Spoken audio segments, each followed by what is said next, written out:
झाझा थाना अंतर्गत बलियाटी गांव है, जहाँ 2 दिन पहले 2 पक्षों में लड़ाई हो गई थी। हनुमान चालीसा का पाठ हो रहा था और उसमें भड़काऊ नारे भी लगाए गए, जिससे कि दोनों पक्ष उग्र हो गए। जमुई जिले में हनुमान चालीसा पाठ के बाद 2 गुटों के बीच हुए विवाद के चलते प्रशासन ने एहतियातन 48 घंटे के लिए इंटरनेट सेवा बंद कर दी थी। इस प्रतिबंध के कारण लोगों को काफी परेशानी हुई, लेकिन बुधवार रात 12 बजे से इंटरनेट सेवा पुनः बहाल कर दी गई, जिससे नागरिकों ने राहत की सांस ली। इंटरनेट सेवा बाधित रहने से लोग मोबाइल बैंकिंग, ऑनलाइन फॉर्म भरने, ट्रेन टिकट बुकिंग और अन्य महत्वपूर्ण कार्य नहीं कर पा रहे थे। सोशल मीडिया पर भी पूरी तरह रोक लगी हुई थी, जिससे लोग एक दूसरे से संपर्क करने के लिए फोन कॉल्स पर निर्भर थे। ये प्रतिबंध जिले के झाझा थाना क्षेत्र के बलियाडी इलाके में सांप्रदायिक तनाव के बाद लगाया गया था। पुलिस अधीक्षक मदन कुमार आनंद ने बताया कि इस मामले में दोनों पक्षों पर मुकदमा दर्ज किया गया है और अब तक 10 लोगों की गिरफ्तारी हो चुकी है। उन्होंने कहा कि हिंदू स्वाभिमान संगठन की सदस्य खुशबू पांडे को भी गिरफ्तार कर न्यायिक हिरासत में भेजा गया है। अन्य नामजद अभियुक्तों की गिरफ्तारी के लिए पुलिस लगातार छापेमारी कर रही है।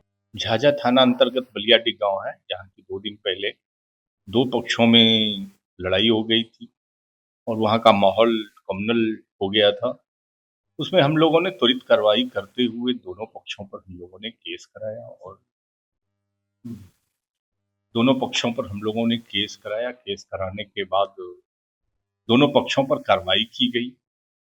मामला हम पहले भी बता चुके हैं कि वहाँ पर हनुमान चालीसा का पाठ हो रहा था और उसमें भड़काऊ नारे भी लगाए गए, जिससे कि दोनों पक्ष उग्र हो गए। और जब दूसरा पक्ष लौट रहा था तो वहाँ पर उनके बलियाडी के मस्जिद के पास में एक विशेष वर्ग के लोगों के द्वारा उनकी गाड़ियों को क्षतिग्रस्त किया गया। कुछ लोगों को चोटें भी आई हैं और अब तक जो है हम लोगों ने 10 गिरफ्तारियां कर ली हैं और बाकी लोग अभी पर छापामारी चल रही है, अभी घर पे है नहीं।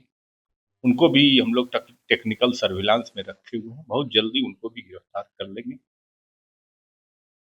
घायल में नीतीश नाम का शख्स घायल हुआ है और एक खुशबू पांडे की गिरफ्तार। जो भी हैं सभी लोग हैं, दोनों पक्ष के लोग हैं और गिरफ्तारी दोनों पक्ष के लोगों को की जाएगी, क्योंकि दोनों पक्ष के व्यक्ति दोषी हैं। आप माहौल को खराब करने के लिए पूजा पाठ करना कहीं से बुरी बात नहीं है, लेकिन कहीं पर माहौल को खराब करने के लिए, भड़काऊ भाषण देने के लिए ये सही नहीं है, ये कानून संगत भी नहीं है। इंटरनेट सेवा अभी बाधित है, कब तक ये बहाल? वीडियो बना करके फेसबुक और व्हाट्सएप वगैरह पर मतलब कि ये लोग कुछ लोग जो है उसको अफवाह फैला करके भड़काना चाह रहे थे। तो हम लोग के पास एक उपाय होता है कि हम लोग कुछ घंटे के लिए इसको बंद कर दें और बहुत जल्द अब माहौल बिल्कुल शांतिपूर्ण हो गया है। बहुत जल्दी मतलब कि इसको इंटरनेट सेवा बहाल कर दी जाएगी। अपील क्या होगी लोगों से?